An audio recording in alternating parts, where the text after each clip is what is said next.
Aynı zamanda şu tarafı da görmek lazım. Biz ihracat gelirlerini artıralım diyoruz. İşte hem Cevdet Yılmaz hem Mehmet Şimşek buna çok net vurgular yapıyor. İhracatçıyı finansman açısından da destekliyorlar. Ama şu gözden kaçırılıyor.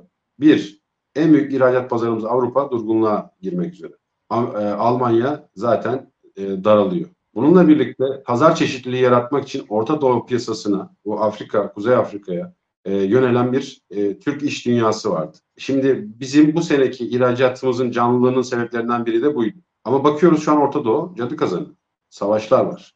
Orası nereye evrilecek belli değil. O taraftan da darbe yiyeceğiz. Aynı zamanda yaz sezonunu geçirdik. Turizm gelirleri bizi bir noktada destekledi. Bu da bitmiş durumda. Şunu da ifade edelim. Geçen sene ödemeleri ötelenen doğalgaz rakamları vardı Rusya'ya biliyorsunuz. Evet, şimdi bu senenin de rakamları gelecek. Yani baktığınız zaman şu an biz maalesef bu savaş ortamında en çok